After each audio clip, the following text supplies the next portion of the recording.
Hello, എല്ലാവർക്കും നമസ്കാരം. ഞാൻ doctor Gopika, your quarantine teacher. Exam അടുത്തുകൊണ്ടിരിക്കുന്ന ഇപ്പോൾ ഏതാണ്ട് നമ്മൾ അടുത്തെത്തിക്കഴിഞ്ഞിരിക്കുകയാണ്. അപ്പോൾ ഈ ഒരു സമയത്ത് ഒരുപാട് കുട്ടികൾക്ക് തോന്നുന്ന, ചിന്തിക്കുന്ന കുറച്ച് കാര്യങ്ങൾ ഞാനൊന്ന് പറയട്ടെ. അപ്പോൾ അതിൽ നിങ്ങൾ എന്താണ് കോൺസെൻട്രേറ്റ് ചെയ്യേണ്ടതെന്നുള്ളത് കൂടെ ഞാൻ നിങ്ങളൊന്ന് അങ്ങനെ പോകുന്നവരാരെങ്കിലും ഉണ്ടെങ്കിൽ അങ്ങനെ ചിന്തിക്കാതിരിക്കാൻ വേണ്ടിയിട്ടാണ്. ഓക്കെ, അപ്പോൾ നമുക്ക് കൂടുതൽ കുട്ടികളും, ഇന്ന് ഞാൻ ഈ കാണുന്ന കൂടുതൽ കുട്ടികളിലും ഉണ്ടാകുന്നൊരു തോട്ടുണ്ട്. അത് ഞാൻ പറയാം, എന്താണെന്നുള്ളത് പറയാം. അപ്പോൾ ഞാൻ ബേസിക്കലി നിങ്ങൾക്കുണ്ടാകുന്ന അല്ലെങ്കിൽ നിങ്ങൾ ശ്രദ്ധിക്കേണ്ട കാര്യങ്ങളും നിങ്ങൾക്കുണ്ടാകുന്ന ചില ഇൻസെക്യൂർ തോട്ട്സുകളും എല്ലാം കൂടി എടുത്ത് പറയുകയാണ്. അപ്പോൾ ബേസിക്കലി നിങ്ങൾ ചിന്തിക്കേണ്ടത് ഒരു 3 സർക്കിൾ ചിന്തിക്കുക. ഞാൻ ജസ്റ്റ് ഒന്ന് നിങ്ങളെ മനസ്സിലാക്കിപ്പിക്കാൻ വേണ്ടിയിട്ട് പറയുന്നുണ്ട്. 3 സർക്കിൾ ചിന്തിക്കാം. ഒരു വലിയ സർക്കിൾ, അതിൻ്റെ അകത്തൊരു സർക്കിൾ, അതിൻ്റെ അകത്തൊരു സർക്കിൾ, അങ്ങനെ 3 സർക്കിൾ ഉണ്ട്. ഓക്കെ, അപ്പോൾ അതിൽ ഏറ്റവും പുറത്തുള്ള സർക്കിളിനെ സർക്കിൾ ഓഫ് കൺസേൺ എന്ന് വിളിക്കുക. മിഡിൽ സർക്കിളിനെ circle of influence and innermost സർക്കിളാണ് നിങ്ങളുടെ സർക്കിൾ ഓഫ് കൺട്രോൾ.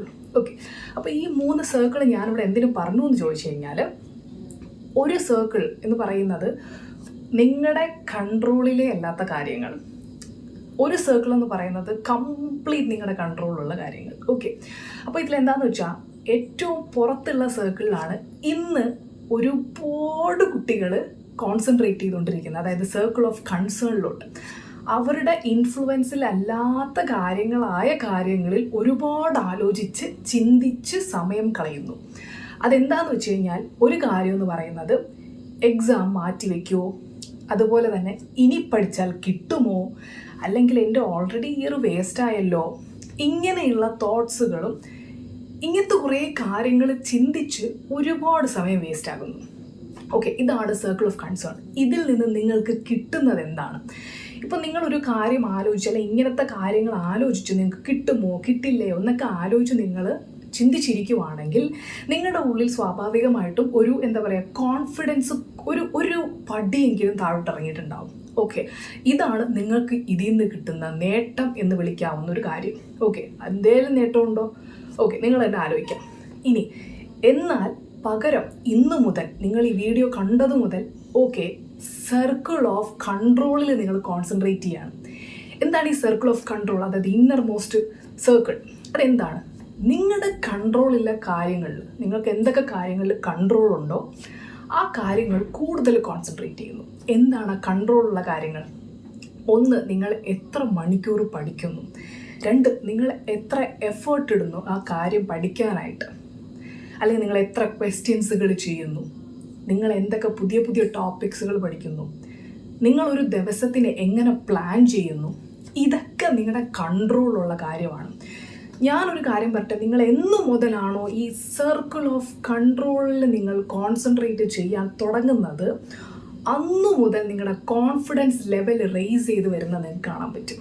ഓക്കെ, അത് കാര്യം എന്ന് വെച്ചാൽ, നമ്മൾ ഒരു കാര്യത്തിൽ കോൺസെൻട്രേറ്റ് ചെയ്തുകൊണ്ടിരിക്കുകയാണെങ്കിൽ നമുക്ക് അതിൽ നിന്ന് ഒരുപാട് പുരോഗമനം ഉണ്ടാക്കി എടുക്കാനുള്ളതായിരിക്കും നമ്മുടെ ഒരു സബ് കോൺഷ്യസ് മൈൻഡ് ചിന്തിച്ചുകൊണ്ടിരിക്കുന്നത്. ഓക്കെ, അപ്പം നിങ്ങൾ എന്ന് മുതലാണോ സർക്കിൾ ഓഫ് കൺട്രോളിൽ കോൺസെൻട്രേറ്റ് ചെയ്ത് തുടങ്ങുന്നത്, അന്ന് മുതൽ നിങ്ങൾക്ക് കോൺഫിഡൻസ് ഉണ്ടാകും. നിങ്ങൾ വേറെ ഒരു കാര്യത്തിനെ പറ്റിയിട്ട് വറി ചെയ്യത്തില്ല. നിങ്ങൾ വളരെയധികം കോൺഫിഡൻസോടുകൂടെ നിങ്ങൾ എക്സാം അറ്റൻഡ് ചെയ്യും, നിങ്ങൾക്ക് റാങ്കും ഉണ്ടാകും. ഓക്കെ, ഇനി മിഡിൽ സർക്കിൾ ഞാൻ വിട്ടുപോയതല്ല, അതാണ് സർക്കിൾ ഓഫ് ഇൻഫ്ലുവൻസ് എന്ന് പറയുന്നത്. ഓക്കെ, അപ്പോൾ ഈ സർക്കിൾ ഓഫ് ഇൻഫ്ലുവൻസിൽ എനിക്ക് പറയാൻ പറ്റുന്നത് വെച്ചാൽ, നിങ്ങളുടെ ഒരു ഹാബിറ്റ്സ്, അല്ലെങ്കിൽ നിങ്ങൾ കഴിക്കുന്ന ഭക്ഷണം വരെ അതിനകത്ത് പെടും. ആൻഡ് നിങ്ങൾ സംസാരിക്കുന്ന ആൾക്കാർ. ഓക്കെ, അതും ആക്ച്വലി നിങ്ങളുടെ കൺട്രോളിൽ വരുന്നൊരു കാര്യം കൂടെ തന്നെയാണ്, നിങ്ങൾ ആരടുത്ത് സംസാരിക്കുന്നു എന്നുള്ളത്. ഓക്കെ, അപ്പോൾ ഇതെല്ലാം, അതായത് സർക്കിൾ ഓഫ് നമ്മുടെ കൺട്രോളും ഇൻഫ്ലുവൻസും ഒക്കെ നിങ്ങളൊന്ന് ശ്രദ്ധിച്ച് നിങ്ങൾ മുന്നോട്ട് പോവുകയാണെങ്കിൽ തീർച്ചയായിട്ടും നിങ്ങൾ വിഷമിക്കണ്ട. നിങ്ങളുടെ ഒരു ഇപ്പോൾ എനിക്ക് പഠിച്ചു കഴിഞ്ഞാൽ 600 കിട്ടുമോ, അല്ലെങ്കിൽ 650 കിട്ടുമോ, എൻ്റെ ഇപ്പോഴത്തെ മാർക്ക് 250 ആണ്, കിട്ടുമോ, ഇനി കൂടുമോ, ഇനി ഒരു മാസമല്ലേ ഉള്ളൂ, എന്തെങ്കിലും ചെയ്യാൻ പറ്റുമോ? യെസ്, ചെയ്യാൻ പറ്റും. നിങ്ങൾ കോൺസെൻട്രേറ്റ് ചെയ്യേണ്ട കാര്യം കിട്ടുമോ എന്നുള്ള കാര്യത്തിലല്ല ഞാൻ പറഞ്ഞ, ഈ സർക്കിൾ ഓഫ് കൺട്രോളിലാണ് നിങ്ങൾ കോൺസെൻട്രേറ്റ് ചെയ്യേണ്ടത്. സോ ഇന്ന് മുതൽ അങ്ങനെയുള്ള ചോദ്യങ്ങൾ ദയവേത് നിങ്ങൾ ചിന്തിക്കാതിരിക്കുക, അവോയ്ഡ് ചെയ്യുക. ഓക്കെ, മാറ്റിവെക്കുക കാര്യങ്ങളൊക്കെ. നിങ്ങൾക്ക് എന്താണോ ചെയ്യേണ്ടത്, എന്താണോ നേടിയെടുക്കേണ്ടത്, അത് കോൺസെൻട്രേറ്റ് ചെയ്യുക. ഓക്കെ, അപ്പോൾ ബേസിക്കലി ഞാനിപ്പോൾ ഈ വീഡിയോ ചെയ്തതിൻ്റെ ഉദ്ദേശം നിങ്ങൾക്ക് ഇപ്പം ഒരു ദിവസം പ്ലാൻ ചെയ്യേണ്ടത് എങ്ങനെയെന്നുള്ളതാണ്. ഓക്കെ, അതിനെ പറ്റിയിട്ട് കുറച്ച് കാര്യങ്ങൾ പറയാൻ വേണ്ടിയിട്ടാണ് ഞാൻ ഈ വീഡിയോ ചെയ്യുന്നത്. അപ്പോൾ ഇവിടെ ഞാൻ ഇപ്പം നിങ്ങൾ എൻ്റെ അറിവിൽ 8 മണിക്കൂർ പഠിക്കുന്നവരുണ്ട്, ഒരു 10-13 മണിക്കൂർ പഠിക്കുന്ന, എൻ്റെ അറിവിൽ ഏറ്റവും കൂടുതൽ ഞാൻ എൻ്റെ സ്റ്റുഡൻസിൽ കണ്ടിട്ടുള്ളതിൽ 14 മണിക്കൂർ പഠിക്കുന്ന സ്റ്റുഡൻസുകളെയാണ് ഞാൻ കുറച്ച് കൂടുതൽ കണ്ടിട്ടുള്ളത്, ഏറ്റവും കൂടുതൽ ടൈമും കണ്ടിട്ടുള്ളത്. ഓക്കെ, അപ്പം നിങ്ങൾ ആർക്കെങ്കിലും ഒരു ഡേ എങ്ങനെ പ്ലാൻ ചെയ്യണമെന്നുള്ളതൊരു ചുമ്മാ ഒരു ഗൈഡൻസ് വേണമെന്നുണ്ടെങ്കിൽ നിങ്ങൾക്ക് പ്രോപ്പറായിട്ട് ഒരു ഡേ എങ്ങനെ സ്റ്റാർട്ട് ചെയ്യാന്നുള്ളത് ഞാനൊരു PDF ആക്കിയിട്ട് നമ്മുടെ ടെലഗ്രാമിൽ ഞാൻ അപ്ഡേറ്റ് ചെയ്തിട്ടുണ്ട്, നിങ്ങൾക്കത് ചെക്ക് ചെയ്യാം. ഓക്കെ, അപ്പോൾ ഇതിൽ ഞാൻ ഉദ്ദേശിക്കുന്ന ഇത്രയേ ഉള്ളൂ.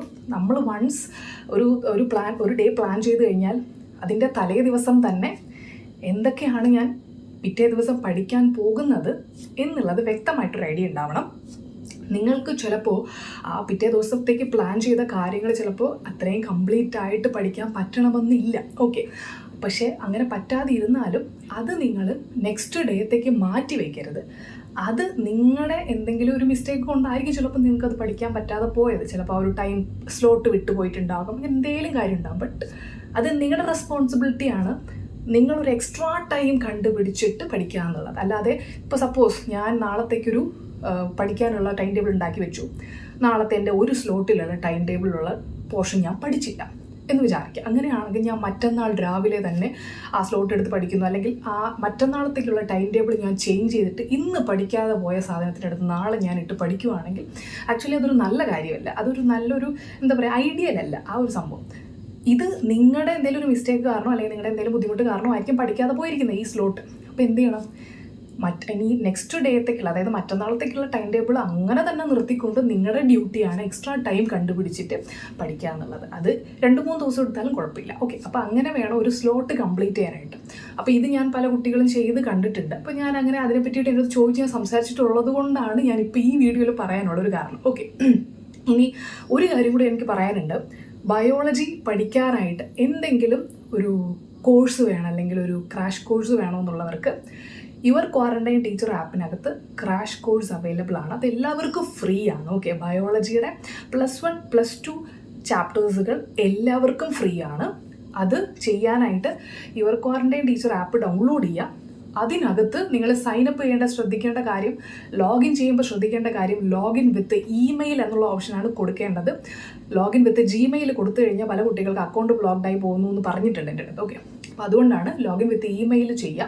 അതിനകത്ത് നിങ്ങളുടെ ഡീറ്റെയിൽസും കാര്യങ്ങളൊക്കെ കൊടുത്തതിന് ശേഷം YQT Thunder എന്ന് പറഞ്ഞിട്ടൊരു ഫോൾഡർ, പല ഫോൾഡേഴ്സ് നിങ്ങൾക്ക് കാണാൻ പറ്റും. അതിനകത്ത് YQT Thunder ഫോൾഡറിനകത്ത് ഫ്രീ ക്രാഷ് കോഴ്സ് നിങ്ങൾക്ക് അവൈലബിൾ ആണ്. മാക്സിമം എല്ലാവരും യൂസ് ചെയ്യുക. ഓക്കെ, അപ്പോൾ ഒരു ഫ്രീ കണ്ടൻറ്റ് നിങ്ങൾക്ക് കിട്ടുന്നുണ്ടെങ്കിൽ അത് മാക്സിമം യൂസ് ചെയ്യുക. അപ്പോൾ ഇവിടെ ഞാൻ ആ ഒരു ക്രാഷ് കോഴ്സ് കൊണ്ട് ഉദ്ദേശിക്കുന്നത് നിങ്ങൾക്ക് മാക്സിമം ടൈം NCERT വെച്ച് റിവൈസ് ചെയ്യിപ്പിക്കുക എന്നുള്ളതാണ്.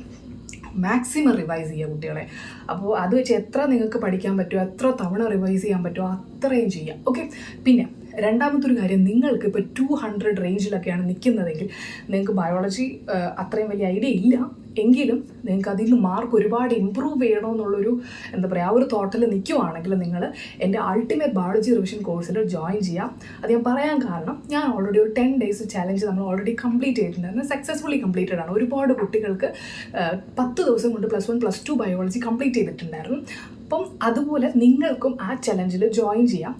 അതിനകത്ത് നമ്മൾ ഈ UBR കോഴ്സിനകത്ത് ഉദ്ദേശിക്കുന്നത് ഇപ്പോൾ കൺസെപ്റ്റുകൾ പഠിച്ച്, അതായത് നമ്മൾക്ക് മാക്സിമം സ്കോർ ചെയ്യാൻ ഉദ്ദേശിക്കുന്നത് ഞാൻ പറയുന്ന ഒരു 330+. നമ്മൾ കംപ്ലീറ്റ്ലി ഫുൾ മാർക്സാണ് നമ്മൾ എയിം ചെയ്യുന്നതെങ്കിലും, ഇപ്പോൾ ഔട്ട് ഓഫ് സിലബസ് ചോദിക്കുവാണെങ്കിലോ എന്നുള്ള ബേസിസിലാണ് ഞാൻ പറഞ്ഞത്. പക്ഷേ നമ്മൾ കംപ്ലീറ്റ് മാർക്സാണ് എയിം ചെയ്യുന്നത്. അപ്പോൾ അങ്ങനെ ചെയ്യുമ്പോൾ നമുക്കൊരിക്കലും NCERT കാണാതെ പഠിച്ചെന്ന് പറഞ്ഞിട്ട് നമുക്കൊരിക്കലും മാർക്ക് കിട്ടത്തില്ല. ഓക്കെ, അതിന് നിങ്ങൾ കൺസെപ്റ്റ് അറിയണം. നിങ്ങൾക്ക് തെറ്റുന്ന കാര്യങ്ങൾ ഓർത്തു വയ്ക്കാൻ ട്രിക്സുകൾ വേണം. അതൊക്കെ എങ്ങനെ ഓർത്തു വെക്കണം എന്നുള്ള കാര്യങ്ങളെല്ലാം നിങ്ങൾ പഠിക്കണം. അപ്പോൾ അങ്ങനെ നിങ്ങൾ പഠിക്കണം. നിങ്ങൾക്ക് മാർക്ക് അത്ര എന്ന് വെച്ചാൽ ജസ്റ്റ് ഒരു ഇമ്പ്രൂവ്മെൻ്റ് അല്ല, വലിയൊരു ഇമ്പ്രൂവ്മെൻറ്റ് നിങ്ങൾ ആഗ്രഹിക്കുന്നുണ്ടെങ്കിൽ അൾട്ടിമേറ്റ് ബയോളജി റിവിഷൻ കോഴ്സിൽ ജോയിൻ ചെയ്യാം. അപ്പോൾ അതിൻ്റെ ഡീറ്റെയിൽസ് നിങ്ങൾക്ക് എന്നെ തന്നെ കോൺടാക്ട് ചെയ്യാം, അല്ലെങ്കിൽ ആപ്പിനകത്ത് തന്നെ ഡെമോ ക്ലാസ്സസ് ഉണ്ട്. അതായത് അൾട്ടിമേറ്റ് ബയോളജി റിവിഷൻ കോഴ്സ് നിങ്ങൾക്ക് കാണാം, അതിനകത്ത് തന്നെ ഡെമോ ക്ലാസ് ഉണ്ട്. നിങ്ങൾക്ക് അത് നോക്കി നോക്കാം. ഓക്കെ, അപ്പോൾ ഡെമോ ക്ലാസ് കണ്ട് നിങ്ങൾക്ക് തന്നെ അനലൈസ് ചെയ്യാം. നിങ്ങൾക്ക് ഇത് ജോയിൻ ചെയ്ത് കഴിഞ്ഞാൽ യൂസ് ആകുമോ ഇല്ലേ എന്നുള്ളത് നിങ്ങൾക്ക് തന്നെ അനലൈസ് ചെയ്യാം. അത് എത്രത്തോളം നിങ്ങളുടെ നീറ്റ് എക്സാം 2024 എത്രത്തോളം നിങ്ങൾക്ക് ഇമ്പാക്റ്റ് ഉണ്ടാക്കാൻ പറ്റും, നിങ്ങൾക്ക് എത്ര പഠിക്കാൻ പറ്റും എന്നുള്ളത് നിങ്ങൾക്ക് ചിന്തിച്ചതിന് ശേഷം നിങ്ങൾക്ക് ജോയിൻ ചെയ്യാം. 10 days ചലഞ്ചിനെ പറ്റിയിട്ട് പറയുവാണെങ്കിൽ, ഞാൻ നമ്മുടെ കോഴ്സിൻ്റെ ബേസിസിലുള്ള ഒരു ക്ലാസ്സാണ്. ഓക്കെ, അത് ബേസിക്കലി ഒരു ദിവസം നിങ്ങളൊരു 7 hours കോൺട്രിബ്യൂട്ട് ചെയ്യണമെന്നുള്ളൊരു കാര്യത്തിലാണ്. കാരണം നമുക്ക് 10 ദിവസം കൊണ്ട് ബയോളജി തീർക്കാനെന്ന് പറയുന്നത് അത്ര ഈസിയുള്ള കാര്യമില്ല. അപ്പോൾ 10 ദിവസം കൊണ്ട് നിങ്ങൾ ബയോളജി തീർക്കണമെങ്കിൽ അത്രയും ഡിറ്റർമിനേഷൻ വേണം. നിങ്ങൾ കംപ്ലീറ്റ്ലി ഇതിനകത്ത് തന്നെ ആയിരിക്കണം. അതായത് വേറെ എന്താ പറയുക, ഒരു ചില്ലും കാര്യങ്ങളൊന്നുമില്ല, കംപ്ലീറ്റ്ലി ഇതിനകത്ത് ഇൻവോൾവ് ആയിട്ടുണ്ടായിരിക്കണം. അങ്ങനെയുള്ളവർ, അങ്ങനെ അത്രയൊരു മൈൻഡ് സെറ്റ്, അങ്ങനത്തെ ഒരു സാധനം ഉണ്ടെന്നുണ്ടെങ്കിൽ നിങ്ങൾക്ക് ഭയങ്കര വേഗം കംപ്ലീറ്റ് ചെയ്യാൻ പറ്റും.